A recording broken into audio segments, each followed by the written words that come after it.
నీకు స్తుతి మహిమలు కల్గుగాక. ఆదిని ఇప్పుడు ఎల్లప్పుడు అయినట్లు యుగములనౌనోమి.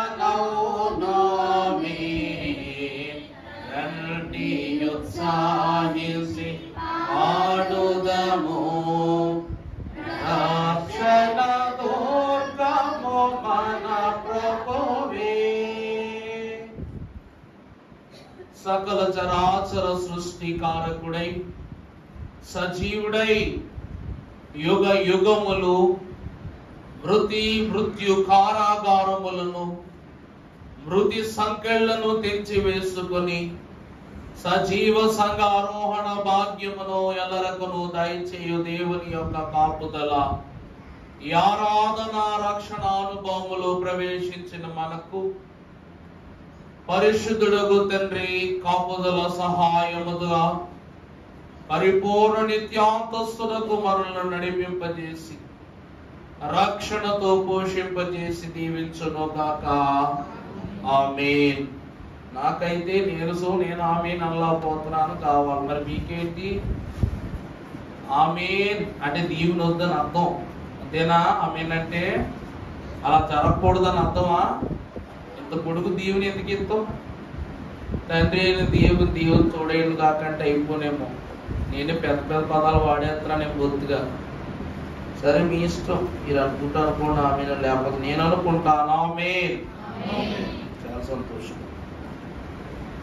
దేవుని యొక్క మహాఘనమైన కృపను బట్టి ఈ రాకడ మాసములో మరొక పరిశుద్ధ ఆదివార దినమున చిద్విలాసుడైన తండ్రి హృదయ స్పందనను అనునిత్యము గడింపనసక్యము కాని గొప్ప స్థితులతో అంతరింద్రియములను పరిశోధించువాడై ఉన్న తండ్రి కాపుదలను బట్టి సమస్తమును మర్యాదగా జరిగించిన దేవుని వాక్యమును గత వారమున విందు చేసిన వింత అనేటువంటి అంశముతో మన క్రమమును గత వారం ధ్యానం చేసుకున్నాం. ఈరోజు ఎంతగానో సిద్ధపడ్డాం, కానీ మరి బలం సహకరించట్లా. మరి దేవుడు ముందుకు వెళ్ళే కొద్దీ మరి బలం ఇస్తాడేమో. ఎందుకంటే దేవుని పరిశుద్ధ నివాసం అయ్యున్న ఆయన సన్నిధిలో నిలబడినప్పుడు సన్నిధి సారమంతయు కూడా బలహీనత జేలో చేరి ఉన్న బిడ్డలకు వస్తుందట. మరి నేను గత 4-5 దినముల నుండి రాకడ కార్యక్రమాలు అలాగే కొత్తగా వివరించనక్కర్లేదేమో.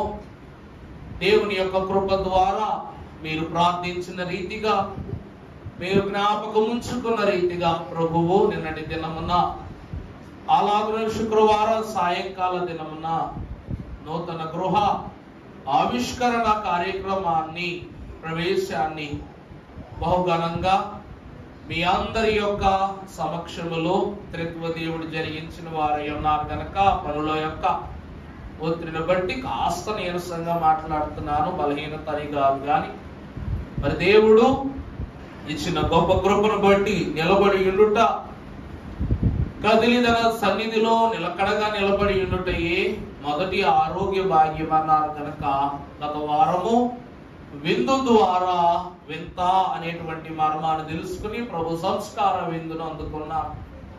ఈ దినము మన వాక్యాంశము ఈ విందు ద్వారా 1000 ఏండ్ల విందు అనుభవములోనికి ప్రవేశించిన మనము ఈ 1000 ఏండ్ల కాలములో మనము పొందుకొనబోయే వింతలు ఏమిటి అనగా, పరిశుద్ధుడగు తండ్రి గారు అన్నారు,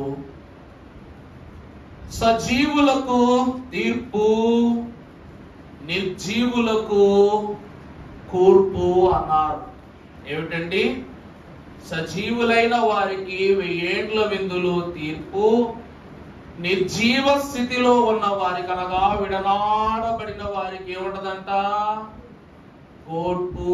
అంటే బాధ, శోధన, శ్రమ, అర్ధాయుష్కాలము అనగా వారి యొక్క జీవము పోదు, ప్రాణము హరింపబడదు, గాని వారు చనిపోయిన వారే అన్నారు. సజీవులైన మనకు దేవుని యొక్క నిబంధన ద్వారా పరిశుద్ధ గ్రంథములో నుండి దేవుని యొక్క వాక్యాన్ని చదువుకుందాము. ఈ దిన వాక్యాంశము సజీవులు నిర్జీవులు. పరిశుద్ధ గ్రంథములో నుండి దానియేలు గ్రంథము 7వ అధ్యాయము 18వ వచనమును చదువుకున్నట్లయితే, అయితే మహోన్నతుని పరిశుద్ధులే రాజ్యాధికారమును పొందుదురు. వారు యుగ యుగాంతముల వరకు రాజ్యమేలుదురు. ఇనుపదంతములను ఇత్తడి గోళ్ళును గల ఆ 4వ జంతువు సంగతి ఏమైనదని అది ఎన్నటికి అమ్మా భిన్నమును సమస్తమును పగులగొట్టుచు మిగిలిన ద్రాణిని కాళ్ళ క్రింద అణగద్రొక్కుచూ ఉండెను. చాలండి ప్రభువునందు ప్రియబిడ్డలారా, దానియేలు మహాభక్తుడు రాజైన నెబుకద్నెజరు కాలములో ఉన్నటువంటి పరిశుద్ధుడగు ప్రవక్తయును యెరూషలేము వైపు తన హస్తములను రెండింటిని చాపి దివారాత్రములు యెహోవా ధ్యానములో ఉండి దినమునకు 3 పూటల ప్రార్థన చేయు పరిశుద్ధుడై ఉన్నారు. మన తండ్రి గారైన దేవదాసయ్య గారు అన్నారు, దానియేలు చేసిన 3 పూటల ప్రార్థనకు మొదటి ప్రార్థన తండ్రికిని, రెండవ ప్రార్థన కుమారునికిని, చివరి ప్రార్థన చివరికి పరిశుద్ధాత్మకు కాదట, సంఘమునకు అని అయ్యగారు తెలియజేశారు. ఎందుకనగా ఈ కాలమున ఈ సమయమున పరిశుద్ధాత్మను పొందుకున్న మనము సంఘారోహణము చేయబడాలి.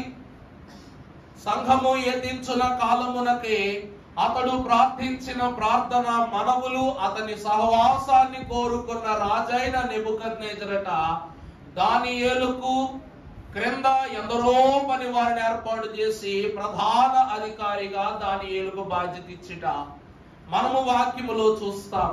అందులో గిట్టని వారు, దానియేలు యొక్క ముక్కుసూటితనమును ఓర్వలేని వారు, దానియేలు నిమిత్తము అతడు ప్రార్థించుచున్న పరిశుద్ధ దేవుని యొక్క క్రమమును వారు అంచనాగా చూపుతూ ఎంచి చూపుతూ రాజైన నెబుకద్నెజరు యొద్ద నుండి వారు ఒక అధికారాన్ని తీసుకుని వచ్చారు, ప్రతిమకు నమస్కరించుట. కానీ ఆ ప్రతిమ నమస్కారం అనేటువంటి స్థితి రాజుకి ఇష్టమా? రాజుకు కూడా ఇష్టం లేదు. అటువంటి అతను దానియేలు యొక్క సహవాసాన్ని పొందుకొని దీర్ఘదర్శి అయి దేవుని కాంతిలో పరిశుద్ధనీయముగా తన ప్రాంతమును పరిపాలిస్తున్నప్పుడు ఈ శిక్ష అమలు చేయబడే దినం వచ్చినప్పుడు దానియేలు కొరకు అతడు చేసిన ఉపవాసములోనట పరిశుద్ధుడగు దేవుడు తన తల కొన మొదలుకొని పరలోకపు పరిశుద్ధుడగు దేవుని పాద గద్దె దాకా కూడా ఒక వృక్షాన్ని ములపింపజేశారంట దర్శనములో. మనం విన్నావా లేదా ఈ మాట? అతడు దానియేలు కొరకు మిక్కిలి రోదన పడుచు దానియేలు ఏమగునో అని ఏం చేస్తున్నాడంట?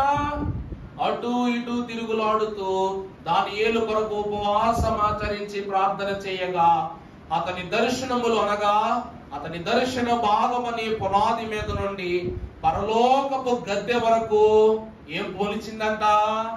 ఒక వృక్షము మొలిచిందట. ఈ వృక్షము ఆకాశమును దాటి సర్వ సృష్టిని దాటి దేవుని రాజ్యము యొక్క అంచులకు చేర్చబడిన వృక్షము. దీని యొక్క కొమ్మలు సమస్త భూమి అంతటిని ఏమై ఉన్నవట?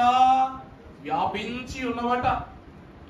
దీని యొక్క వేరులు నెబుకద్నెజరు యొక్క హృదయాంతరంగ గోచరము వరకు మిళితమయ్యేట. దైవజనులు అన్నారు, ప్రభువా, విశ్వాసమనే వృక్షమునకు వేరు ఏమిటి అంటే నీ హృదయము అన్నారట. నీ విశ్వాస వృక్షానికి వేర్లు ఎక్కడున్నాయి అయ్యా అంటే నీ హృదయమే దానికి వేరు, నీ దేహమే మన్ను అన్నారు. అంతే కదండి. మనం ఎవరము? అబ్రహాం అంటాడు, మన్ను నిన్ను స్తుతించునా అంటాడు. మన్ను అనగా మానవులే. మంటి నుండి తీయబడిన మనము మింటి యొద్దకు చేరాలి అంటే ఒంటి క్రియలను విడిచిపెట్టి సాతాను పంటి నుండి దాటింపబడిన వారమైతేనే మనము మింటి వరకు వెళ్తామంట. లేకపోతే దేవుని కంటి నుండి తప్పింపబడితే సాతాను పంటికి చిక్కుతాం. వాడేం చేస్తాడు? గుడుక్కుమని మింగేస్తాడు. ఏం చేస్తాడంటే వాడు గుడుక్కుమని మింగేస్తాడు అన్నమాట. దైవజనుడు దేవదాసయ్య గారు చెప్తున్నారు, ఆనాడు దానియేలు తన విశ్వాసము ద్వారా యెరూషలేము కొరకు ప్రార్థించుచున్న విధమును, సర్వ సంఘము నిమిత్తము ప్రార్థించుచున్న విధములో ఒక వంశావళి వృక్షమును దేవుడు పరలోకము నుండి భూలోకము వరకు తన దర్శనములో చూపించారు. అందుకే ఈ వాక్యములో దానియేలు రాస్తున్న పాఠము, ఈ తరమునకు నేలన ఆనుకున్న వాడు నిర్జీవుడు, పరలోకమునకు వరకు చేర్చబడిన వాడెవరు? సజీవుడై ఉన్నారు. పత్రికలు తీసుకోండి అయ్యా. పరిశుద్ధ గ్రంథములో చదువమ్మ మాట 7వ అధ్యాయం 18వ వచనం మరలా. అయితే మహోన్నతుని పరిశుద్ధులే రాజ్య అధికారమును పొందుదురు, వారు యుగయుగములు. ఇక్కడ వాక్యములో మొదటిది యుగ యుగములు, తర్వాతది యుగ యుగాంతము వరకు వీరేం చేస్తారట? రాజ్యమును ఏలుతారు. యుగ యుగములు ఉండే స్థలము వేరు, యుగ యుగాంతము ఉండే స్థలము వేరు. ఈ యుగ యుగాంతములో విడువనాడు వారు నిర్జీవులైతే యుగ యుగములు రాజ్యము చేయవారు ఎవరంట? పరమ భక్తులు, సజీవులు. నిర్జీవులకు యుగాంతమున 2012లో మనకు బోలెడని హెచ్చరికలు చేసినాయి.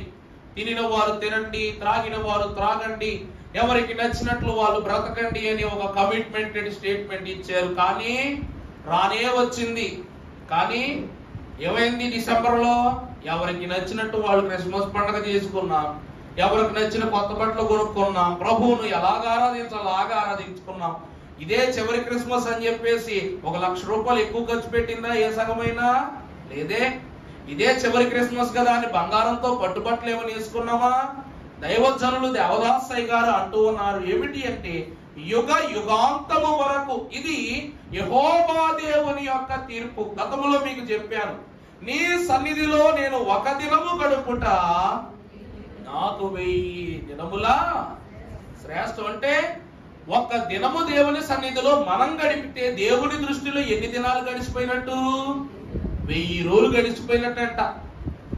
ఆది కాండములో ఆదాము మొదలుకొని అబ్రహాము వరకు జరిగిన కాలగమనము 2000 సంవత్సరాలు. ఎంతండి?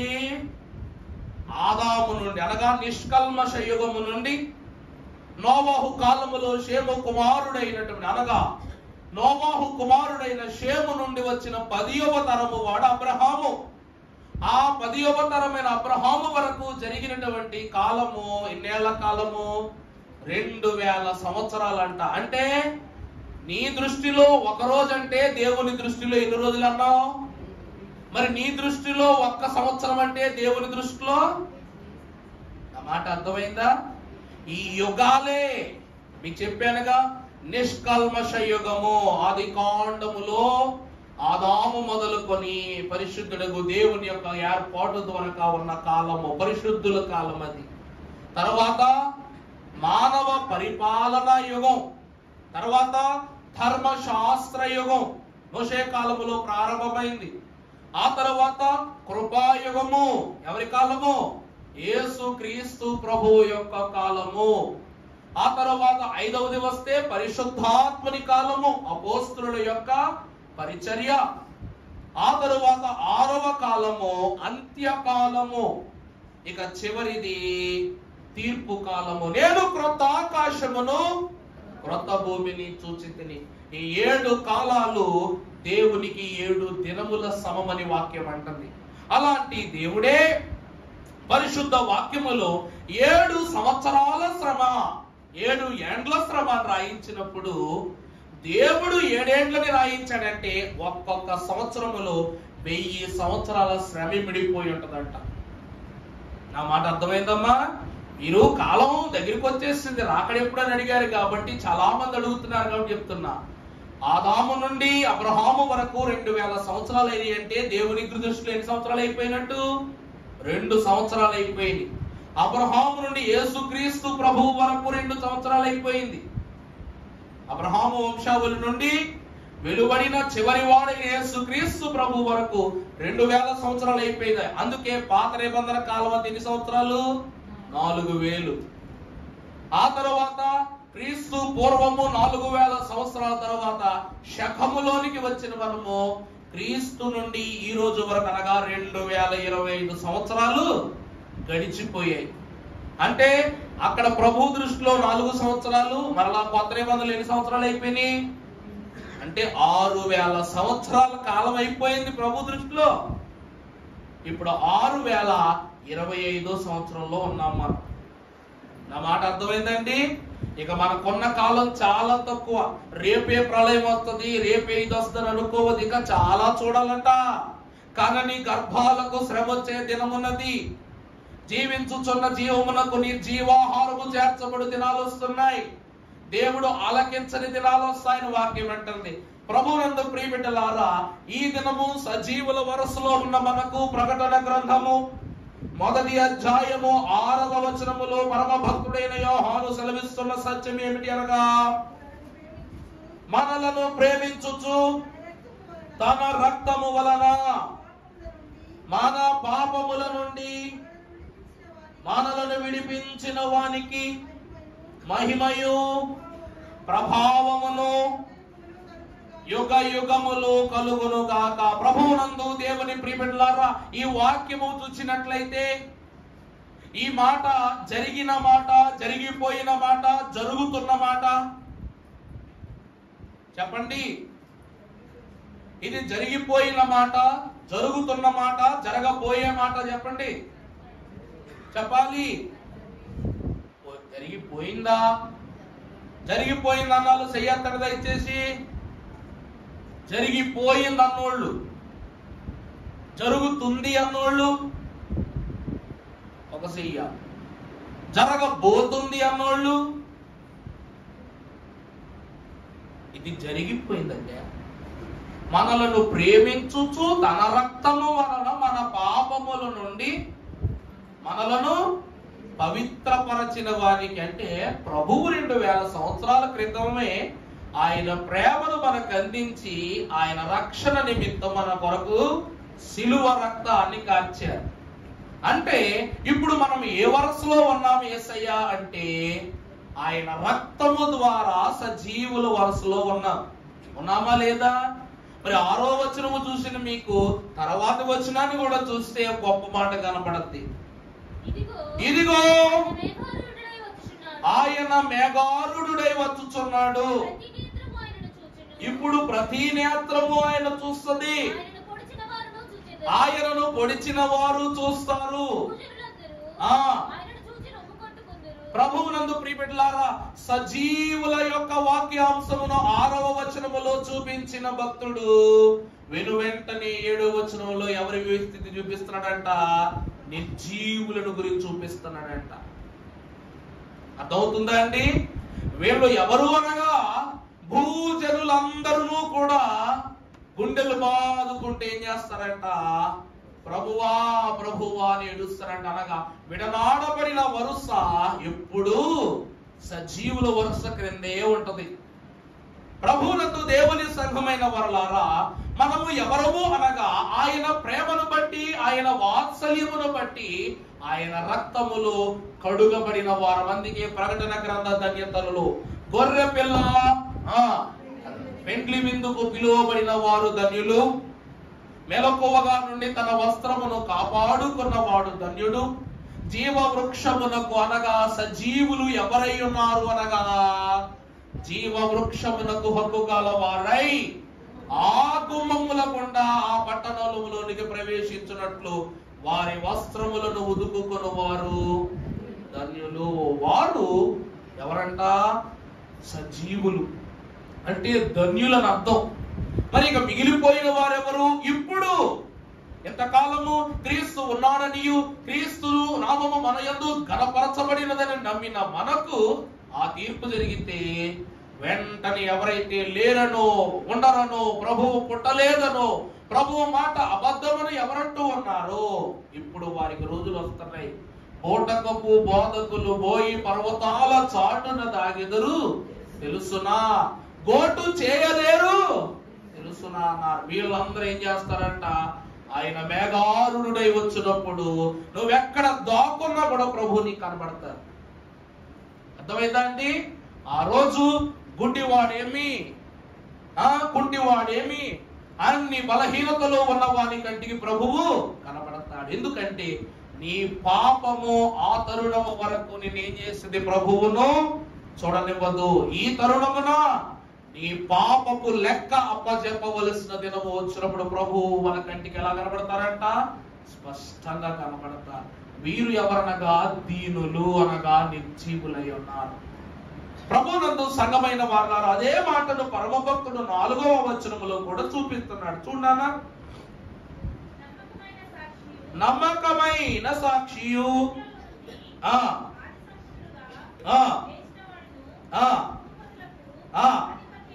అధిపతి అయిన క్రీస్తు ప్రభువు నుండి కృపా సమాధానములు మీకు కలుగును గాక.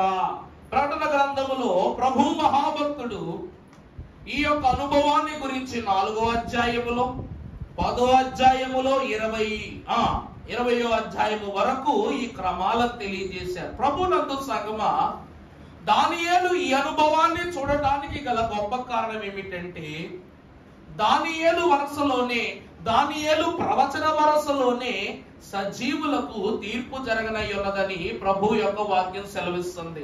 పరిశుద్ధ గ్రంథములో మనము చదువుకున్నప్పుడు ప్రకటన గ్రంథం 20వ అధ్యాయము 4వ వచనము చదివినట్లయితే వీరు ఎక్కడ ఉందురు అనే మాటను మనము గమనిస్తాం.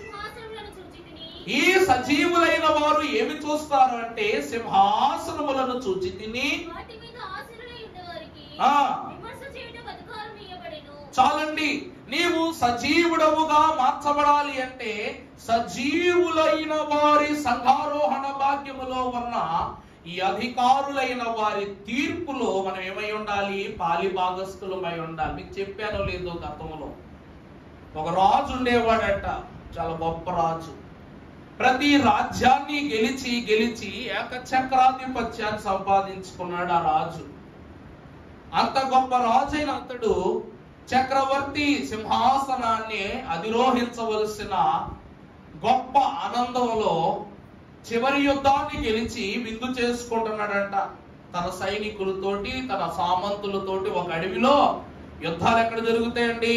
దేశాలు కామడగా మైదానాల్లో జరుగుతాయి. చివరికి హెర్మగెద్దోను యుద్ధము కూడా విశాల మైదానమే. అర్థమైందా అండి? చుట్టూ కొండలు ఉంటాయంట. హెర్మీ అనగా కొండ, మెగద్దోన్ అనగా విశాలమైన మైదానం అని అర్థం. అంటే మనుషులు యుద్ధం చేసుకునే స్థలమే అంత విస్తారంగా ఉంటే మరి దేవుడు అలాగే దురాత్మల సమూహము సమస్తమును ఏకపక్షముగా కూడి యుద్ధము చేసుకునే స్థలం అంటే మరి ఇంకెంత విశాలంగా ఉండాలి? పరలోక సైన్యాదులన్నీ ఆ స్థలానికి వస్తాయట. భూలోక పాపకృత కార్యములు జరిగించి గోగు మాగోగుగా మార్చబడి యుద్ధములో ఏర్పరచబడి వారు వస్తారట. అదే ప్రభు అంటున్నారు. దేవుని వాక్యం ఈ రోజట గొప్ప యుద్ధాన్ని చేసి ఆనందములో ఉన్నప్పుడు ఒక రైతు అరణ్యములో పంట పండించడాన్ని గమనించి ఆశ్చర్యపోయి ఆ రాజు అక్కడికి వెళ్ళి అడిగాడంట, ఎవరయ్యా నువ్వు? తలకాయ లేనిలాగా అడవిలో పండిస్తున్నావు పంట, ఎవరికి తీసుకెళ్ళి అమ్మటానికంటే రైతు అన్నాడంట, నేను ఇక్కడ పండించే పంట భూమండలములో ఎవ్వరి దగ్గర కూడా ఇలాంటి పంట ఉండదు అన్నాడంట. అంత అద్భుతమైనటువంటి పొలమా ఇది. అయితే దీని వింత ఏంటో నేను చూడాలని ఉందంటే, అక్కడ పండిన కొన్ని కూరగాయలతో ఆ రాజుకి భోజనం వండి పెట్టాడంటే ఈ రైతు. ఇది తిన్న రాజు చాలా ఆనందభరితుడైపోయి అన్నాడంట, నా జీవితంలో నేను ఇంతటి గొప్ప ఆహారాన్ని భుజించలేదు, అందువలన నాకు ఈ భూమిని నాకు ఇచ్చేసేయి, నీకు ఎంతో సొమ్ము కావాలంటే అంత సొమ్ము ఇస్తానంటే రైతు అన్నాడంట, రాజా నేను ఎవరన్నాను తీసుకుంటావు కాబట్టి మీరే ఎంత సొమ్ము ఇస్తారో అంత ఇచ్చి తీసుకోండి అన్నాడు. రాజు అపారమైన ధనపు మూటను రైతుకి ఇచ్చేసాడు. ఇక్కడే ఎందుకు ఇంత సారవంతమైన రుచికరమైన ఫలాలు లేక కూరగాయలు పండుతున్న ఆనందంలో ఆ రోజు తన సైనికులైన వాళ్ళతో ఆ నేలంతా తవ్వించడం మొదలు పెట్టాడంట. మరి ఏముందో ఈ భూమిలో వింతని. తవ్వుతూ ఉన్నప్పుడు ఒక విస్తారమైన స్వరంగం బయటపడింది. ఆ స్వరంగము లోపలగా వెళితే కొన్ని సింహాసనాలు, కొన్ని వజ్రాలు, మాణిక్యాలు, మణిమకుటాలు ఎన్నో చోట కనబడ్డాయి. ఆ యొక్క సింహాసనాల పైన ఎన్నో అస్థి పంజరాలు కూర్చుని ఉన్నాయంట. ఇలా కూర్చుని ఉన్నప్పుడు వీటన్నిటికీ నాయకత్వముగా ఉన్నటువంటి రాజు యొక్క సింహాసనం, అనగా ఈ అస్థి పంజరాలకు రాజుగా ఉన్నటువంటి సింహాసనం ఖాళీగా ఉంది. దానిపైన ఎవరు ఏ అస్థి పంజరము రాజుగా లేరు. దానికట 7 మెట్లున్నాయంట, 7 ప్రాణం ఉన్న బొమ్మలు ఉన్నాయంట. ఈ రాజు ఇంత చక్రవర్తినైన నాకు ఈ సింహాసనము నాకు ఇంకా దక్కలేదే, నేను దీనిపైన ఏకఛత్రాధిపత్యాన్ని చేస్తానని ఆ సింహాసనాన్ని ఆ స్థలములో నుండి తీసేసి తన రథములో ప్యాక్ చేసుకుని వెళ్ళాడంట రాజ్యానికి ఆనందంగా. మంచి ముహూర్తం పెట్టుకున్నాడు, అన్ని ఏర్పాట్లు చేసుకున్నాడు, గొప్ప గొప్ప వాళ్ళందరినీ పిలిపించాడు. అంతే, బయటికి వెళ్ళి షాపింగ్ కూడా చేసుకొచ్చాడు. మరి రాజు ఏకఛత్రాధిపత్యం, ఈరోజు చక్రవర్తి కాబోతున్నాడు కాబట్టి ఖజానా జ్యువెలరీస్కి వెళ్ళి ఆభరణాలు కొనుక్కు తెచ్చుకున్నాడంట. కిరీటాలు అవి పెట్టుకోవాలి కదండి. మరి మళ్ళా కళామందిరికి వెళ్ళేమో కొత్త బట్టలు కొనుక్కున్నాడంట. ఆ కాలం కళామందిర్లేండి. ఇలాగునా అన్ని చక్క పెట్టుకుని, రాజా ఇక మీరు సింహాసనం ఎక్కి కూర్చోవచ్చు అనగానే ఆ మొదటి మెట్టు మీద అడుగు పెట్టగానే పుసుక్కుని ఈ బొమ్మ ఏం చేసిందంట, రాజు అప్పు చూసి నవ్విందంట. పాపం నవ్వగానే రాజు వెంటనే ఎవరు నన్ను నవ్వింది అనగానే మొత్తం చుట్టుపక్కల ఉన్న వాయిద్యాలన్నీ వాయించడం ఆపేశారంట.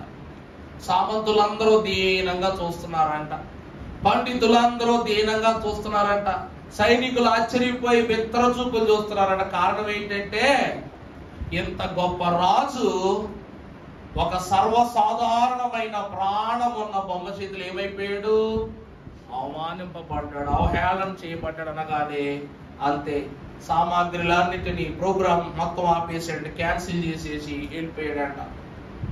ఎవరి ఇంటికాళ్ళు వెళ్ళిపోమన్నాడంట. ఈ రోజు మనం బయటికి వెళ్తున్నాడు, ఎవరైనా మనల్ని చూసి నవ్వారనుకో, నన్ను ఎందుకు నవ్వా, నువ్వు ఎందుకు నవ్వావని ఎవరిని అడుగుతాం, నవ్వినోడిని అడుగుతాం, అవునా?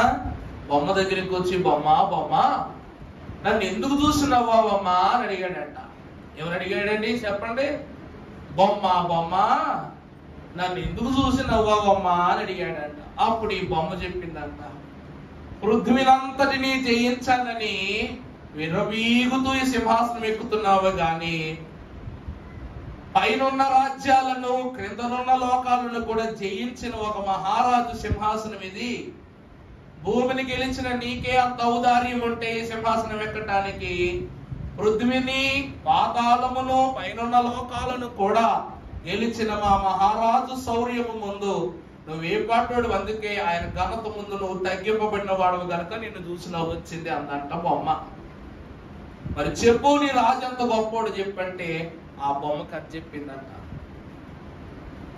ఆ మాటలన్నీ విన్న రాజు ఏమాత్రము తాను సింహాసనం ఎక్కడానికి సరిదూగునని తెలిసి ఏం చేశాడంట, వెళ్ళిపోయాడంట, మందిరంలోకి వెళ్ళిపోయాడంట. ప్రియులారా, దేవుని యొక్క వాక్యములోనికి వెళుతున్నాం మనం. దేవుని వాక్యము ద్వారా పరలోకానికి వెళుతున్నాం. నిర్జీవుడు భూమి మీదే ఉండిపోతాడు, మరి సజీవుడు ఏమవ్వాలి? పరలోకం వరకు వెళ్ళాలి. పరలోకం వరకు వెళ్ళటం అంటే నడుచుకుని వెళ్ళిపోయిన హానోకుకు తెలుసు ఎంత కష్టమో. రథం ఎక్కి వెళ్ళినా సరే అనుభవము రెప్పపాట్లు జరిగిందని అనుకుంటాము, కానీ అక్కడి వరకు చేర్చబడడానికి పట్టిన సమయమును గురించి వివరించగలిగిన ఏలియాకు మాత్రమే తెలుసు ఆ భారం ఎంతో.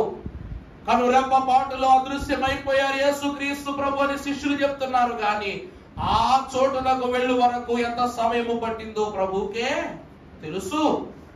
ప్రభు వాక్యం అంటుంది, రెప్పపాటునే రాకడా, రెప్పపాటునే ఆరోహణము అన్న సంఘము రెప్పపాటు నుండి తప్పింపబడేది ఈ లోకము నుండే గాని తదుపరి లోకముల నుండి కాదు.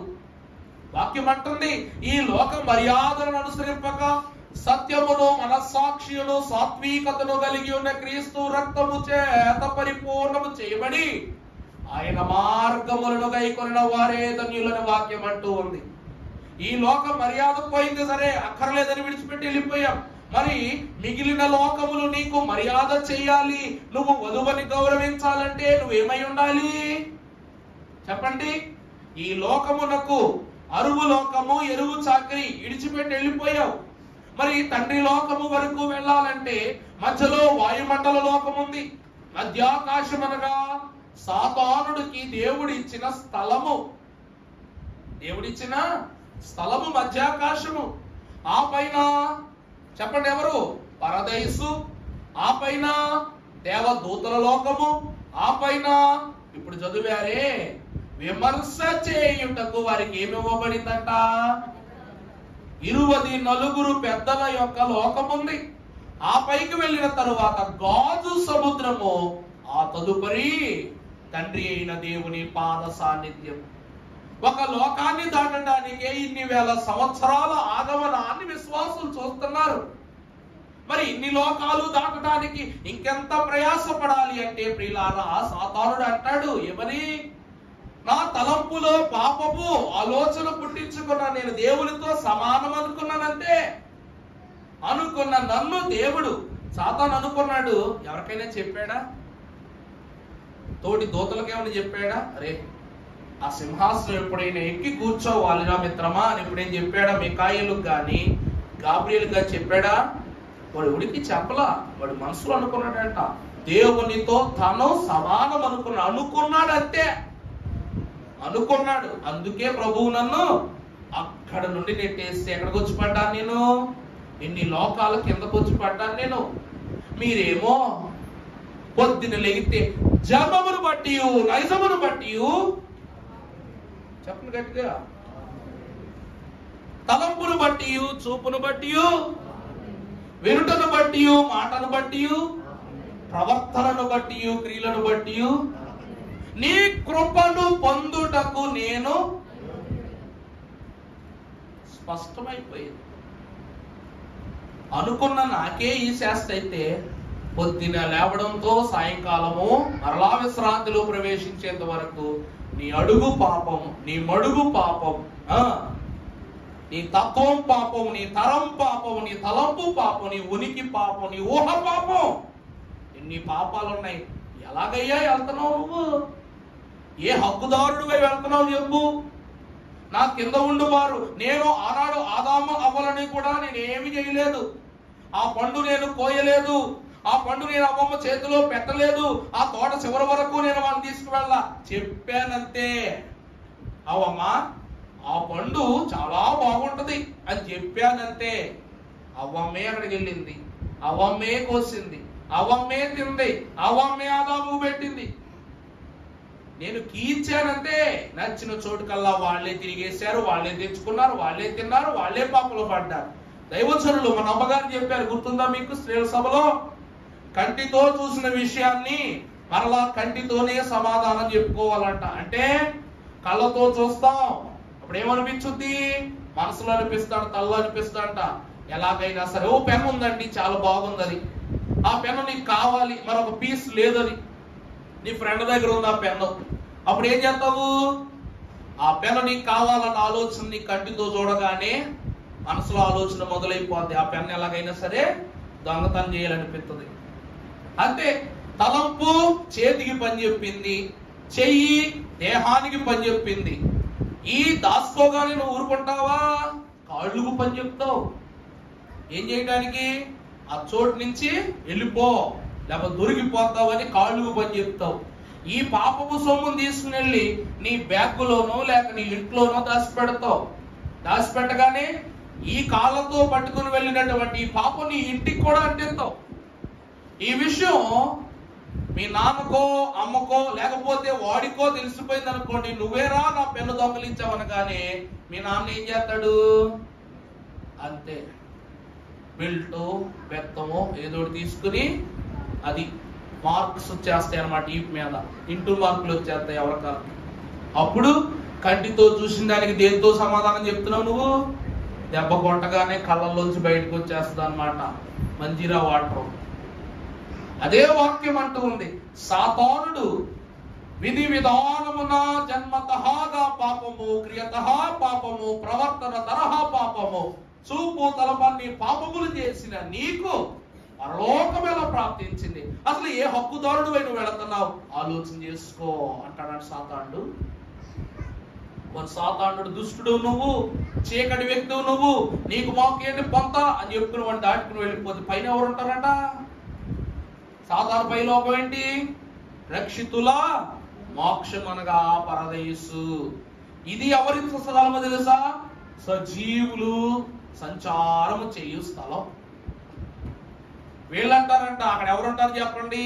మా తాతగారు ప్రభుదాసయ్య గారు ఉంటారు అక్కడ, మా నాన్నగారు ఉంటారు అక్కడ, మీ తాతలు ఉంటారు అక్కడ, మీ తండ్రులు ఉంటారు అక్కడ, మీ మామలు ఉంటారు అక్కడ, వాళ్ళందరూ ఉంటారు. వాళ్ళందరూ అడుగుతారు, బిడ్డ ఈ రోజైనా నాతో గుడికి రమ్మంటే వచ్చావా? రాలేదే. ఏ రోజైనా నాతో ఒక గంట సేపు మోకరించమంటే మోకరించావా? మోకరించలేదు. ఏ రోజైనా సరే ఆరాధనలో క్రమబద్ధంగా కూర్చున్నావా? కూర్చోలేదు. మరి ఏ హక్కుదారుడివై మమ్ములను దాటి నీ విశ్వాసాలు చూపించడానికి వెళ్ళిపోతున్నావు తండ్రి దగ్గరికి అంటారు. చెప్పాలా లేదని సమాధానం మరి వాళ్ళకి ఎవరికి చెప్పలేవు. మరి నీ వాళ్ళని అడుగుతున్నారు. భూమి మీద వారి మాట గ్రహించలేకపోగా పరలోకమును పరిశుద్ధులై వారు నిన్ను ఏం ప్రశ్నిస్తారంట. వాళ్ళకి సమాధానం చెప్పాలి. అప్పుడు అంటావు, తాత తాత అప్పుడు గుడికి రాకపోతే కాసేసావు కదా తాత, అప్పుడు గుడికి రాకపోతే క్షమించావు కదా తాత, ఈ ఒకసారి కూడా క్షమించు తాతాన్ని.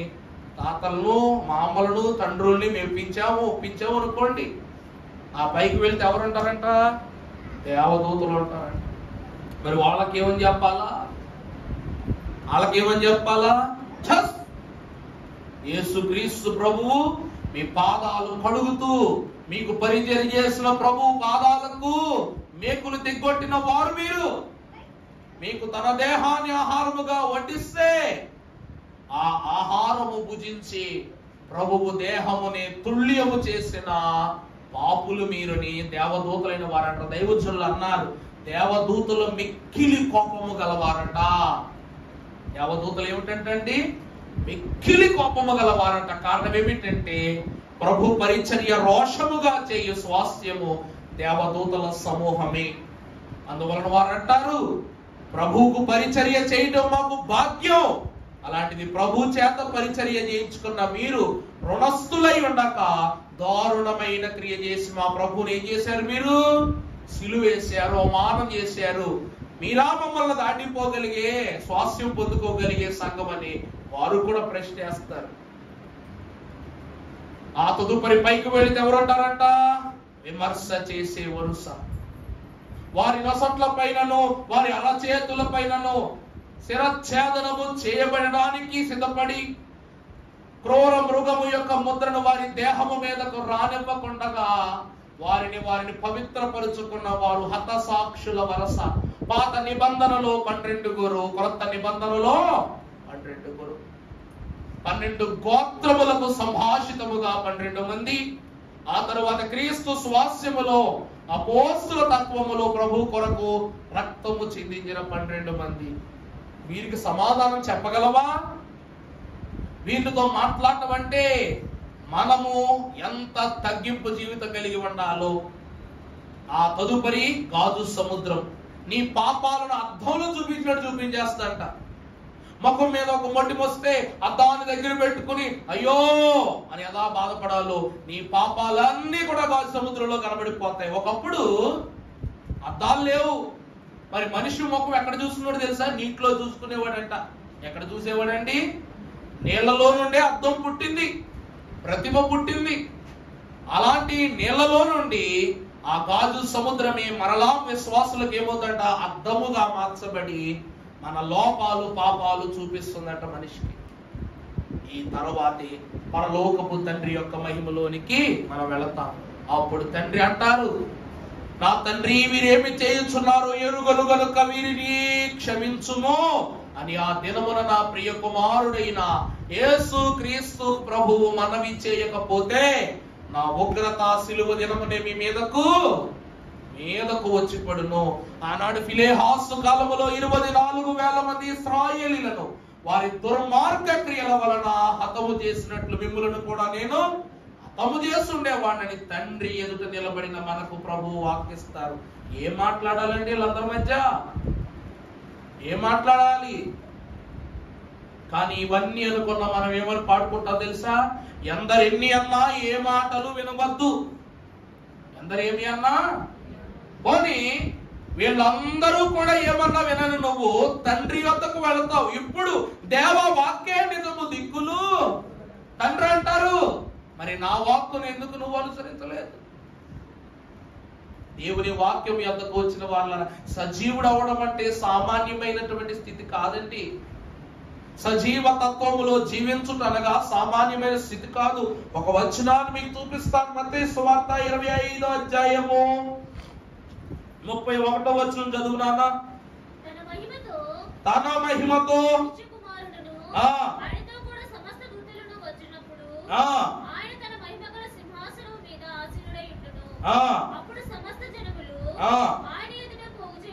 ఆయన ఎదుట పోగు చేయబడుదురు.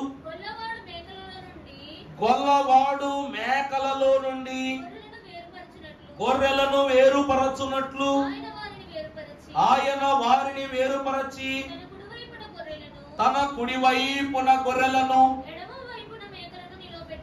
చాలండి. ప్రభునందు ప్రియబిడ్డలారా, మనం అంటూ ఉన్నాం మా వెనక యేసు ప్రభు ఉన్నారు, మా వెనక యేసు ప్రభు ఉన్నారు. ఈ లోకములో రక్తముతో కడిగి మొదటిసారి జన్మనెత్తి రెండవసారి ఆయన దేహమును ఆహారముగా ఇచ్చి మూడవసారి మన కొరకు రెండవ రాకడలో పెండ్లి కుమారునిగా వచ్చి మరొకసారి రక్షణిస్తారనుకున్నాము. కానీ ప్రియులారా, నిన్ను మొట్టమొదటి తీర్పులో మధ్య ఆకాశములోనే ఆయన సెలవిస్తున్నమాట. ఆయన వచ్చినప్పుడు 2 వరసలు తయారవుతాయట. కుడి వైపున ఉన్న వారందరూ గొర్రెలుగాను, ఎడమ వైపున ఉన్న వారందరూ మేకలుగా. అనగా సజీవులు కుడివైపు అంటారు, నిర్జీవులు ఏ వైపు ఉంటారట? ఎడమ వైపు ఉంటారు. దేవుని వాక్యమును మనము చూసినట్లయితే ప్రియ సంగమా, అసలు తీర్పు మొదలయ్యేదే యేసుక్రీస్తు ప్రభు కాళ్ళ దగ్గర నుండి. తీర్పు ఎక్కడి నుంచి మొదలవుతుందంట? సాతానుడు మాట్లాడాడేనో, దూతలు మాట్లాడారనో, పరదేశంలో ఉన్న పరిశుద్ధులు మాట్లాడారనో, 24 పెద్దలు మాట్లాడారనో కాదు, గాని ప్రభువు మాట్లాడుతున్నారట. అసలు మనం ఏడుపు అనేటువంటి మాటను గురించి ప్రస్తావన చేస్తే నువ్వు మొదటి ఏడుపు మొదలు పెట్టేది యేసుక్రీస్తు ప్రభు దగ్గర. భూజనులందరూ రొమ్ము కొట్టుకుంచు ప్రభు ఎదుట సాగిల పడి ఏడుస్తారట. అప్పుడు కూడా ప్రభువు ఒక గొప్ప మాట చెప్పనమ్మా, మీకు రక్షణ కథలో బుర్ర కథ పాడినప్పుడు చెప్పాను. ఆదాము అవలైన వారు నెట్టివేయబడగానే వారు మొదలు పెట్టారంట. ఆదాము గారు అంటున్నారంట, ప్రభువా ఆపద్బాంధవ కరుణాభరణ ఆలించుము దేవా, వినరా భారత క్రైస్తవ సోదర విశ్వజాతి చరిత. ఆపద్బాంధవ కరుణాభరణ ఆలించుము దేవా, వినరా భారత క్రైస్తవ సోదర విశ్వజాతి చరిత. మన్నన చేయుము కనికరించుము మమ్ము ప్రభు తండ్రి, వినరా భారత క్రైస్తవ సోదర విశ్వజాతి చరిత. తప్పు చేసి మీ అహంకారమున తండ్రి లోకనాదా, వినరా భారత క్రైస్తవ సోదర విశ్వజాతి చరిత. ఆదామంటున్నాడంట, ఆపద్బాంధవ కరుణ ఆభరణ, ఒక్కసారి మా మనవి ఆలించు దేవా విను అంటున్నారా? ఎందుకు వినాలి దేవుడు? ఎందుకు వినాలి? ప్రతి సాయంకాలము ఏదేను వనమునకు రావటం, అవమ్మా ఆదామా రండి బెడ్లోని ప్రభు దగ్గర తీసుకోవటం, చెప్పటం, మంచి చెప్పటం రోజు ప్రభువుకు ఉన్న పనుల్లో వీళ్ళ ముఖ్యమైన పని అయిపోయారనమాట. విశ్రాంతి తీసుకునే సమయంలో ఆదాము అవ్వల యొద్ద ఉండటానికి రాత్రంతా ప్రభు ఉండి మరలా ఉదయం ఏమైపోయేవారట? ఆయన సన్నిధికి వెళ్ళిపోయేవారట. మరి రోజు ప్రభు చెప్పిన మాటలేమో పెడచెవిని పెట్టి వదిలేశారు. ఇప్పుడు ఆదాము అంటున్నాడు, ఆపద్బాంధవ కరుణాభరణ ఒక్కసారి ఆలకించు ప్రభు అంటున్నారు. అంటే నేను ఇన్ని రోజులు చెప్పింది ఏంటి? మరి నేను చెప్పినప్పుడు మీరు మాట వినలేదు, చెవిలో పెట్టుకోలేదు. ఇప్పుడు నన్ను వినమని చెప్తున్నావా నువ్వు అని అన్నారంట.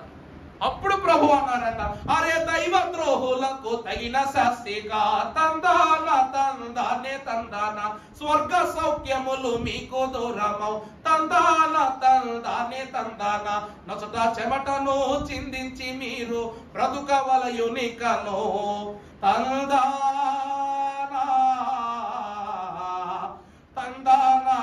దేవనందనానా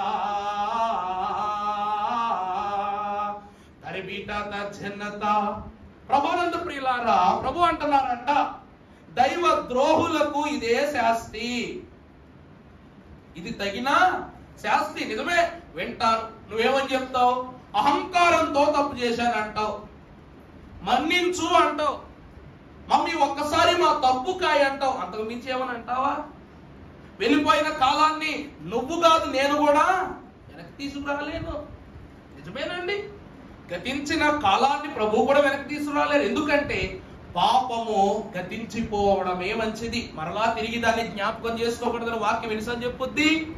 హిజ్కియా అంటాడు, ప్రభువా నీ సన్నిధిలో నన్ను తీసుకువెళ్ళడానికి నీకు ఇష్టమై ఉండొచ్చు, కానీ నీ సన్నిధిలో ఈ మలినమైనటువంటి దేహంతో, ఇంకా మలినములో కాస్తో కోస్తో మిగిలిపోయిన దేహంతో నీ సన్నిధిలో ఉండటం నాకు ఇష్టము లేదు. అందుకే నాకు 15 ఏండ్ల కాలం ఆయుష్యుని అడిగితే అతడు మరింత పరిశుద్ధుడు కాగలగడానికి దేవుడు కాలాన్ని ముందుకు జరిపాడు.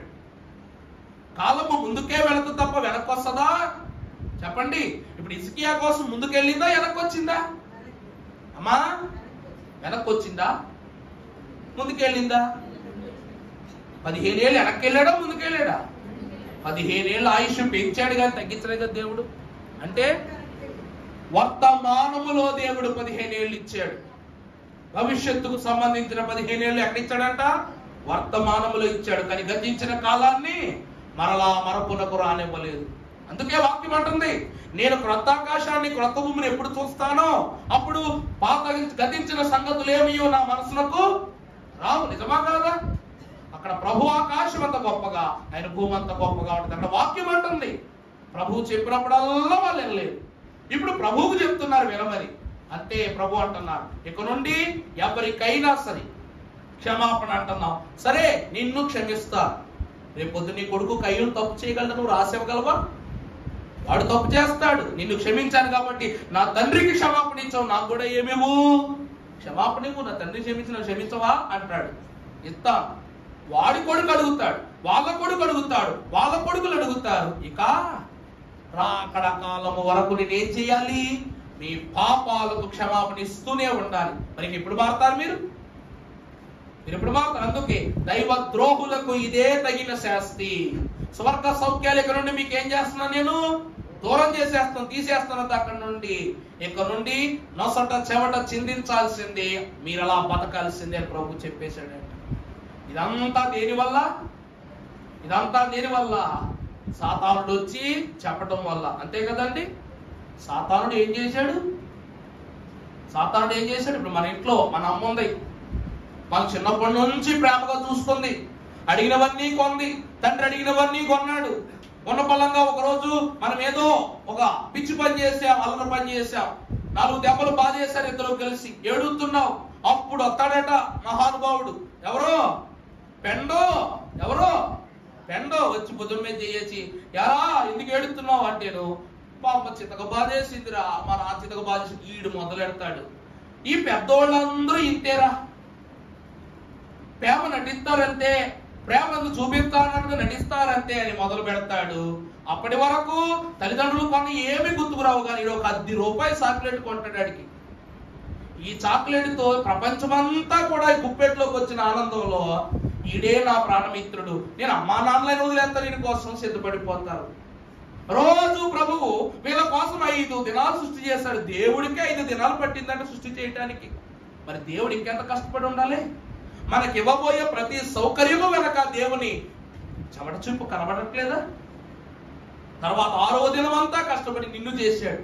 ఇన్ని చేసి ఇచ్చిన ఆదాము అవ్వల దగ్గరకు సాతాను వచ్చి అంటున్నాడంట, ఏమని? అవ్వా మిమ్ముల దేవుడు సై, అవ్వా మిమ్ముల దేవుడు సై, అవ్వా మిమ్ముల దేవుడు సై, నమ్మించి మోసము చేసెను, వానంతరంబున వృక్షమే సై, వానంతరమున వృక్షమే సై, వానంతరంబున వృక్షమే సై, ఆరగించితే అమరులే సై, ఆరగించితే అమరులే సై, వక్రబుద్ధితో దేవుడు వద్దని వంచన చేశాడు, వానంతరమున తమ్ముడు సై, ఆరగించితే అమరులే సై. సాతాను ఏమంటాడంట? అవ్వా మిమ్మల్ని దేవుడు నమ్మించి మోసం చేశాడు. అవ్వా మిమ్మల్ని ఏం చేశాడు దేవుడు? నమ్మించి మోసం చేశాడు అనగానే వీళ్ళు ఏం చేశారంట? నమ్మేశారు వాడిని. ఆ వనాంతరమున ఒక చెట్టు ఉంది, ఆ చెట్టు ఫలములు మిమ్మల్ని తినొద్దన్నాడు, వీటన్నిటినీ తినమన్నాడు, ఇది ఒక్కటే వద్దన్నాడు. అంటే మోసం చేసినట్టే కాదా? మరి అంత ప్రేమ ఉన్నప్పుడు చెప్పొచ్చుగా. సాతాను ఏం అబద్ధాలు చెప్పాల, నిజమే చెప్పాడు, కరెక్టే కదండి. అక్కడ చెట్టు ఉండడం నిజం, దేవుడు వద్దంటాం నిజం, అన్ని నిజాలే కదా. వేగా చెప్తున్నాడు వీడు. చెప్పాను కదా గతంలో ఒక కథ. ఒక రోజు ఒక సభలో పెద్ద గోల జరిగిపోతుందంట. ఈ సభలో మాట్లాడి అతనికి విసుకొచ్చేసి ఆగండారా అంటే ఆగట్లేదంట. అప్పుడు అన్నారంట, మీలో సగం మంది తెలుగు తక్కువ వాళ్ళు ఉన్నారు అని కోపంగా అన్నాడంట. వెంటనే అందరూ లేచిపోయి, మమ్మల్నే తెలుగు తక్కువ అంటావా అని చెప్పేసి కోపగించుకున్నారు. అంతే. అప్పుడు సరే కోపగించుకోండి, మీలో సగం మంది తెలివైన వాళ్ళే అన్నాడంట. అంటే దాని అర్థం ఏంటి? సగం మంది తెలుగు తక్కువ వాళ్ళు అన్నాడు, కోపం వచ్చేసింది. సగం మంది తెలివైన వాళ్ళే అన్నాడు. ఇప్పుడు మాత్రం కోపం రాట్లా. అంటే సగం మంది తెలివైన వాళ్ళు, మిగిలిన సగం ఎవరో ఆ మాత్రం అర్థం చేసుకోలేదు. మరి ఆ తెలివైన వాళ్ళు ఎలా అనుకోవాలి? ఆదాము అవ్వలేని వాళ్ళు కూడా సాతాను వచ్చేది అంటున్నాడు. దేవుడు వనాంతరములో వృక్షం ఉంది, ఆ ఫలాలు తినొద్దని ఆదాము అవ్వలకే చెప్పాడు. వీడేం చెప్పక్కర్లా వచ్చి. కానీ ఎలా చెప్తున్నాడంట? మోసం చేసినట్టు చెప్తున్నాడంట. చెప్పేది ఒకటే మాట, కానీ తీరు వేరు, పేరు వేరు, మాటలో ఉన్న ఆలోచన విధానం వేరు. ఎవరు వేరైనా దేవుని బిడ్డలు దేవుని మాట వినాలి గాని కడపటి దినమున దేవుడే ఆదరణ గాని సాతాను ఆదరిస్తాడటండి. అంతే. అందుకే అంటున్నాడు, దైవ ద్రోహం. మీరు ఎవరికి చేశారు ద్రోహం? నాకు, నేను మీ మీద పెట్టుకున్న నమ్మకానికి. కానీ అందుకే సజీవులైన వారి వరసకు దేవుడివ్వగలిగే గొప్ప భాగ్యము జీవ వృక్షమునకు హక్కుదారులను చేయుట. ఆ హక్కులు ఏ ఆదాము కోల్పోయారో మరలా హక్కు ఎవరికి రాబోతుందట? మనకు రాబోతోంది. సమయం లేదు గాని ప్రియులారా, నా మాటలకు ముగిస్తూ ఉన్నాను. ప్రభు వాక్యం సెలవిస్తూ ఉన్నది. అప్పుడు అన్నారంట, ఆ కాలము వారిని బట్టి ఈ కాలమునకు కూడా దైవజనులు రక్షణ పద్యాన్ని అలాగే బుర్రకథను రాశారు. కష్టాల కాలము, కలిమి లేని సమయము, పోటు చేయుచుండు వినరా భారత క్రైస్తవ సోదరా విశ్వజాతి చరిత. రానున్న కాలము రాకడ కాలమే కాదు, రగడ కాలమే అన్నాడు దైవజనుడు. వినరా భారత క్రైస్తవ సోదర విశ్వజాతి. ఇది రాకడ కాలమే కాదట. ఏ కాలము? రగడ జరిగే కాలము. సాతానుతో వైరము పెంచుకుంటూనే దేవునితో వైరము పెంచుకునే కాలం వచ్చేస్తూ ఉందట. అందుకే ప్రతి దినము మనకి ఎలా ఉండాలి చెప్పండి? ఉపయోగంగానే ఉండాలి. దేవునిలో ఎంతో ఘనముగా ఉండాలి. సజీవుడు అవ్వటము అంటే ఇక్కడ చనిపోవటం, అక్కడ బతికిపోవటం కాదు, అక్కడ కూడా బతికే అనుభవాన్ని సంపాదించుకున్నటి సజీవతత్వము. అందుకే దైవజనులు అన్నారు, ధరణికి లోకమారు దర్శనమిచ్చుట విమలన రావతారము వలననే. నీతి తీర్పు సహించుట విమల నరావతారము వలననే మృతుడై సజీవుడై మృతిని జయించి మృతతుల్య పాపముల్ ఆర్పుట విమల అవతారంబు వలననే తాను చేయదలచిన ఎట్టి సర్వకార్యముల్ జయించి నిత్య రక్షణా తత్వముల్ కనపరచుట విమలావతారము వలననే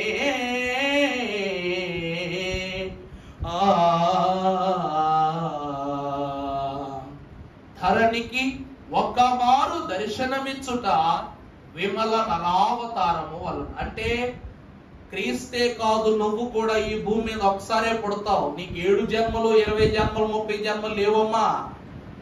మనిషిగా ఒక్కసారి పుట్టడమే ఘోరం. మరి 7 జన్మలు పుట్టి ఏం చేయాలి? 7 సార్లు సత్తావా? 7 సార్లు సత్తావు అని చెప్తే నేను పుడతానన్న వాళ్ళు ఎవరైనా ఉన్నారు ఈ భూమి మీద? నువ్వు 7 సార్లు నీకు జన్మనిస్తాను అంటాడు దేవుడు. అయ్యే భలే భలే అంటావు. 7 సార్లు చావు ఉంటది నీకంటే ఈసారి చప్పట్లో పడతావు. పురాణమైన ఇతిహాసమైన ఎటువంటి స్థితిలో ఉన్నా కూడా మరణము లేని వాడు ఎవరున్నారు? ప్రభుకైనా. అందుకే ఒక్కటే అవకాశము, దేవుడు ఒక్కడే, రాజ్యం ఒక్కటే, గ్రంథం ఒక్కటే, జీవ వృక్షం ఒక్కటే, రక్షణ ఒక్కటే, రాకడొక్కటే. అలాగునని జననం ఒక్కటే, జీవం ఒక్కటే, మరణం ఒక్కటే, మృతి నుండి సజీవ తత్వము కూడా ఒక్కటే. ఇక మరొకటి ఇవ్వటానికి ఇది లైఫ్ కార్డో లేకపోతే చూస్ కరెక్ట్ ఆన్సర్స్ కాదు. అదే సజీవునిగా జీవించడానికి. నిజమే, కిందన్న వాడు అగ్ని ఆరక పురుగు చావు కాడెలా ఉంటాడో పరలోకములో మనము కూడా శ్రమ అనుభవించక సజీవులుగా అలాగే ఉంటాం. ఈ లోకములో మంచికి చెడుకు, పాపానికి పుణ్యానికి, కష్టానికి సంతోషానికి అన్నిటికీ కూడా ఎలాగైతే ఆపోజిట్ ఉందో నిర్జీవునికి సజీవునికి కూడా అంతే వ్యత్యాసం. కిందన్నవాడు నిన్ను చూస్తాడు, పైన నువ్వు కిందవాడు చూస్తావు. కానీ వాడి దగ్గరికి నువ్వే వెళ్ళలేవు, వాడు నీ దగ్గరికి రాలేడు. నీ భోగాన్ని వాడు చూస్తాడు, వాడి బాధను నువ్వు చూస్తావు. లాజరు అనేటువంటి ఒక భయంకరమైన మరణాన్ని పొందుకున్న అతని యొద్ద ఒక ధనికుడు ఏం చేస్తున్నాడు చెప్పండి? అతడు పడినటువంటి అతని దేహములో నుండి శరీరములో ప్రతి రక్తపు బొట్టు కారిపోయి కుళ్ళి కృషించిపోతున్న అతనికి ఆనాడు సాయం చేశాడు ధనికుడు. అతడు పరలోకములు మృతి పొంది పరలోకమునకు వెళ్ళిపోయాక అతనిని వేడుకుంటాడంటే కిందుండి ఏమని? ప్రభువా ప్రభువా, ఓ అబ్రహాము కుమారు, అతని యొక్క వేలును అలా తడిపి నా నాలుగు నాకున్న వేడిని సల్లార్చును అని నా నాలుక మీద ఒక చొక్కట రాయి అని చెప్పేసి అని బతిమలాడుకుంటున్నాడు. అందుకే భోగ భాగ్యముల వల్ల బాధలే వచ్చును గాని మోదమందు రక్షణ లభించున నీ జీవితమునకు. రాకడ లేని అనుభవము, పోకడ లేని కనికరము ఏకడను నీ యొద్దకు రాదు. శుభము శుభమనుక నీ లాభము కొరకు వ్యత్యాస భావమును నీ జీవితంలోనికి అనుభవింపజాలని ఎలా అన్నారు. దైవజనులు ఎప్పటికీ అప్పటికి చెప్పేది ఒకటే, సజీవుడు ఎప్పుడూ కూడా భాగ్యాన్ని పొందుకోవడం చూడండి లోకంలో, అదే తగ్గింపు. నిర్జీవుడు భాగ్యాలే చూస్తాడు, భోగాలే చూస్తాడు, చివరికి ఏమైపోతాడు? ఈ భోగము రాదు, ఈ భాగము రాదు, రోగము మాత్రమే వస్తుందంట. అందుకే దేవుని ప్రియబిడ్డలారా, దానియేలట యుగ ఆదిలో ఉన్న వారిని యుగ అంత్యములో ఉన్న వారి వరసను కూడా తన దర్శనంలో వేరు చేసేసాడు దానియేలు. ఆ జరిగిన తన దర్శనాన్నే దేవుడు రాకడ కాలములో కూడా నెరవేర్చనయ్యి ఉన్నాడు. అందుకే దీనుల వరస ధన్యుల వరస అన్నారు, ధనికుల వరస ధన్యుల వరస అన్నారు, దరిద్రుల వరస ధన్యుల వరస అని కూడా అన్నారు. ఇక్కడ ఎక్కడ చూసినా కూడా ధన్యులనే పేరు మారుతుందా? అంతకంటే పేరు ఎవరికి ఇవ్వలేదు. కానీ పాపము చేసేవాడికి వరస మారిపోతుంది. ఒకటి దీనుడు అవుతున్నాడు, ఒకటి ధనవంతుడు అవుతున్నాడు, ఒకటి దరిద్రుడు అవుతున్నాడు. కానీ ప్రియులారా, ఆనాడు పెద్దలు చెప్పిన మాట ఒకటే, సూర్యుడు గొప్పవాడి ఇంట్లోనూ ఉదయిస్తాడు, చండాలుడి ఇంట్లోనూ ఉదయిస్తాడు. ఇద్దరికి ఒకే కాంతిని ఇస్తాడు, కానీ ఆ కాంతిని అనుభవించు వాడు ధన్యుడవుతాడు, దాన్ని లెక్కపరచని వాడు ఏమవుతాడంట? దారిద్రుడు అవుతాడు. అందుకే దేవుని వాక్యం అంటుంది, ఈ వాక్యము నీ చేతిలోనికి వెళ్ళగానే 2 అధ్యాయాలు పెరుగుద్దా, నా చేతిలోకి వస్తే 2 అధ్యాయాలు తగ్గుద్దా?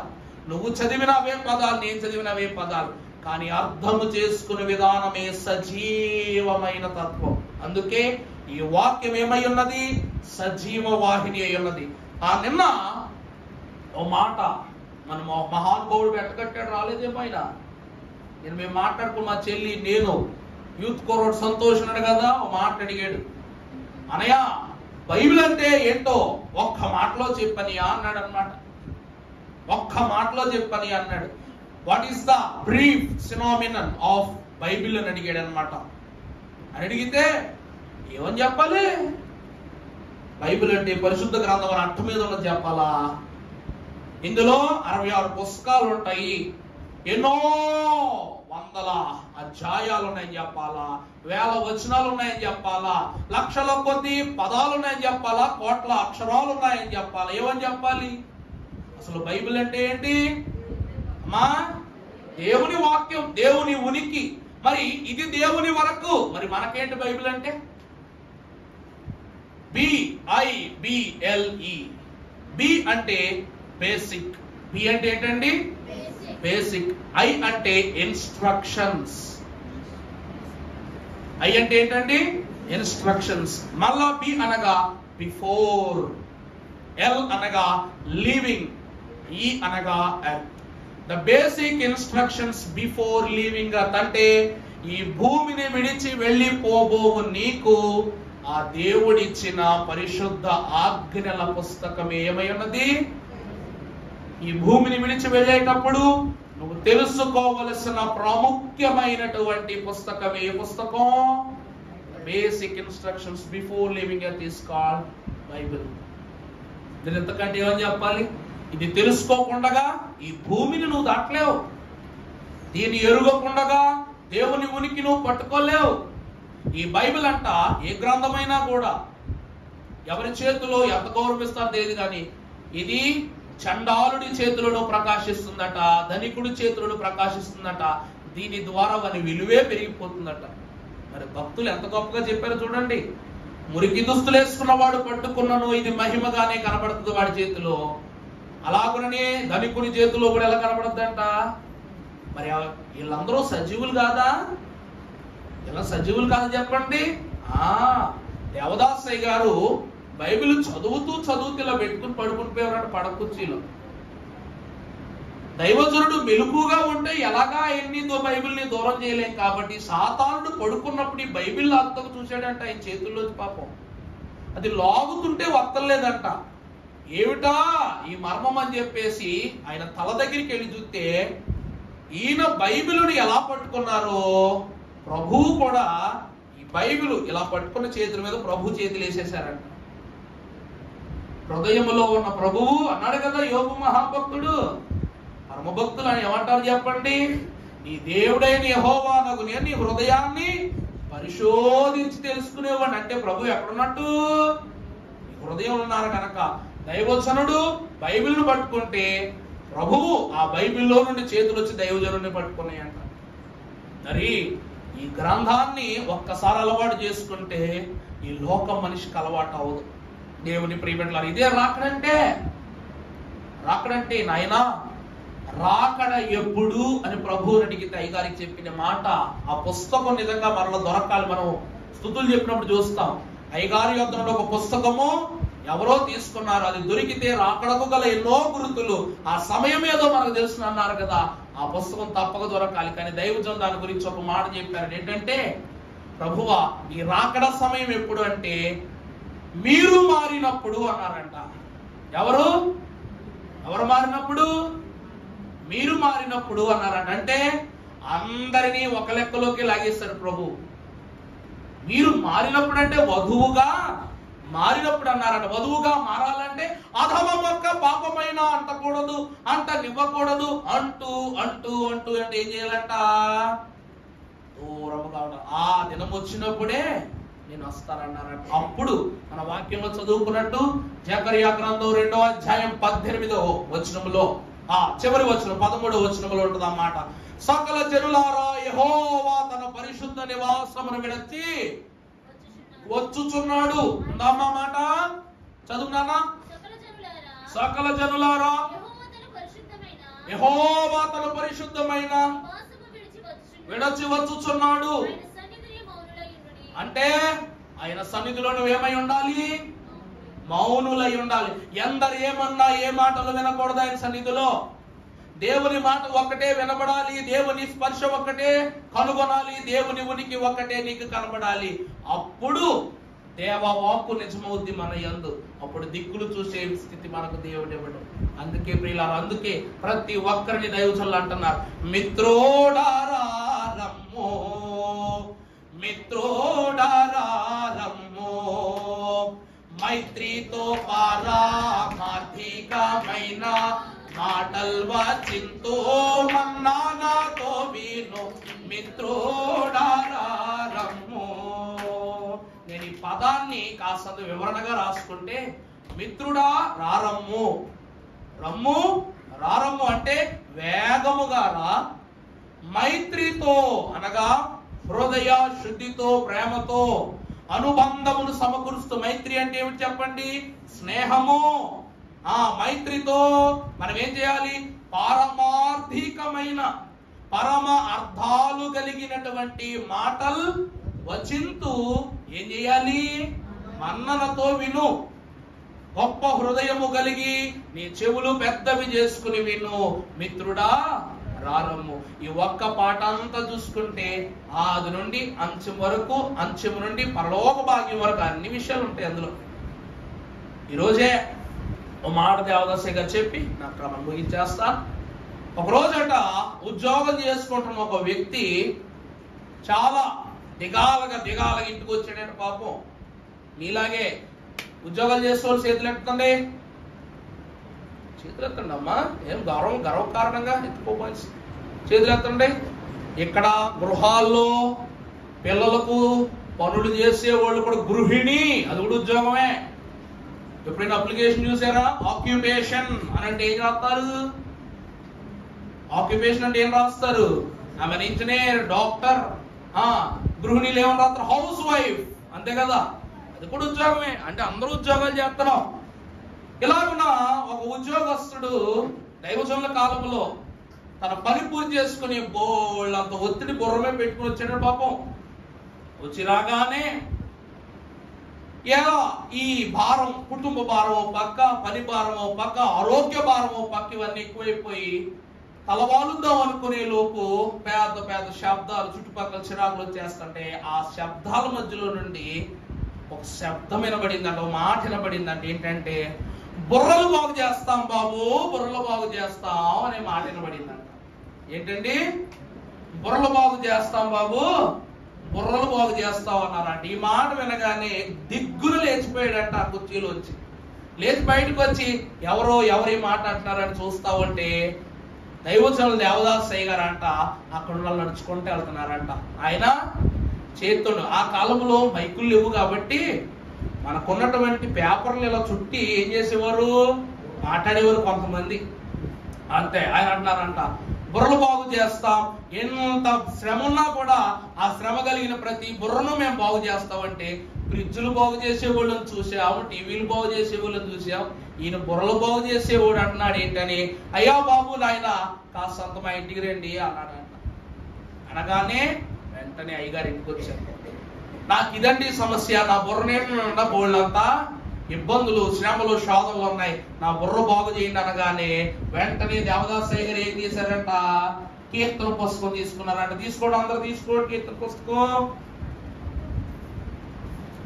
దైవజనులు దేవదాసయ్య గారు కీర్తన పుస్తకం తీసుకుని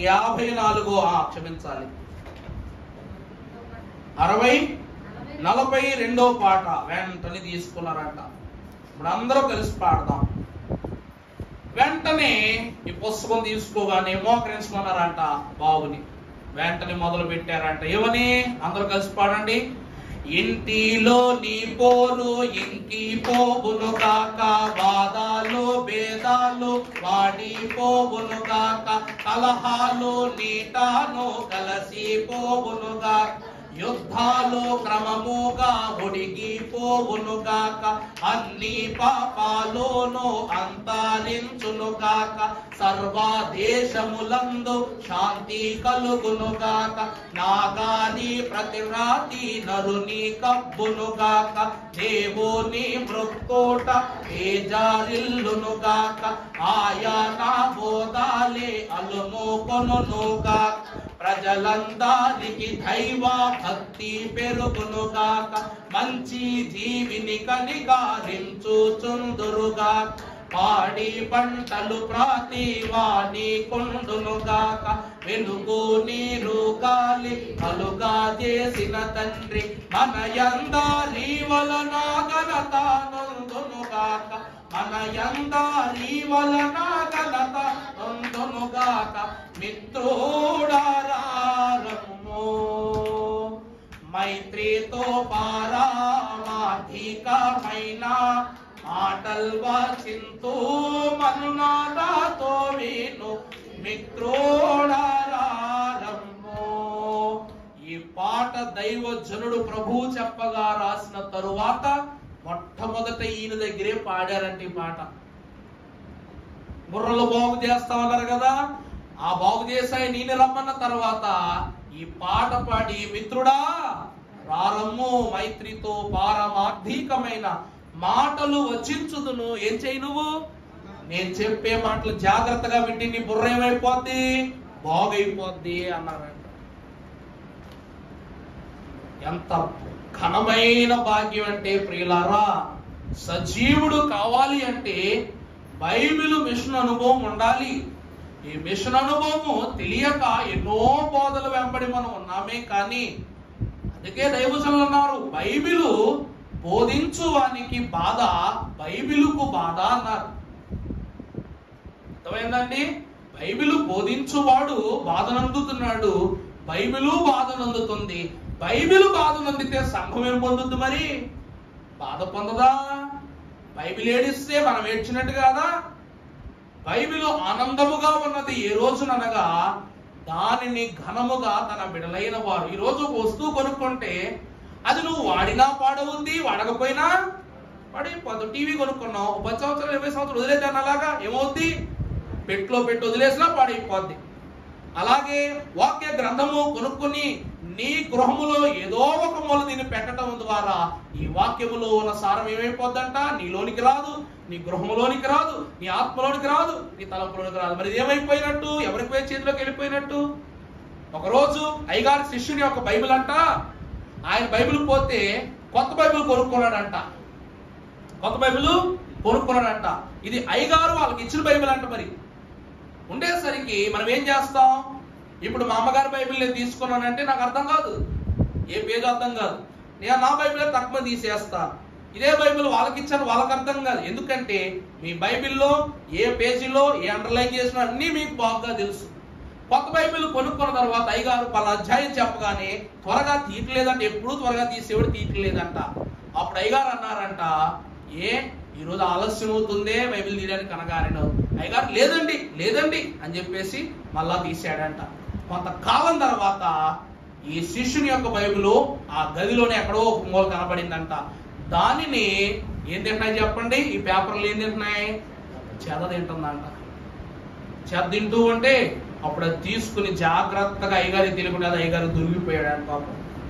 దొరికిపోతే అప్పుడు అయ్యగారు అన్నారంట, వాక్యాన్ని కనీసం చెదలైనా తింటున్నాయి, తిన్నివ్వు అన్నారంట. ఆ మాట అర్థమైందండి?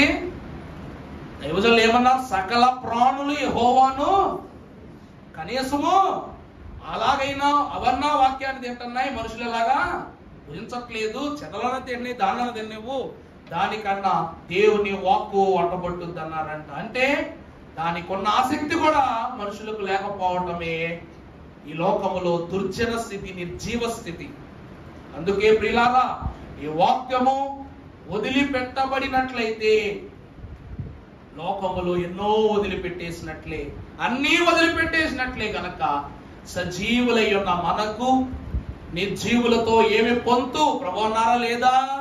పాపముతో పరిశుద్ధులకి ఏం పొంతు? చీకటికి వెలికి ఏంటి పొంతు? అలాగే సజీవుడమైన నీకు నిర్జీవునితో పొంతు లేదు కనుక ఈ రాకడ దినములో సజీవుడై మృతిని జయించిన క్రీస్తు ప్రభు యొక్క రక్షణానుభవ రాకడ తత్వము పరలోక సజీవ సర్వాగ్నిలో ప్రభు మనలను ఫలింపజేసి దీవించి సజీవ సంగారోహణ భాగ్యమును శీఘ్రముగా మనకు అనుగ్రహించును గాక. ఆమేన్.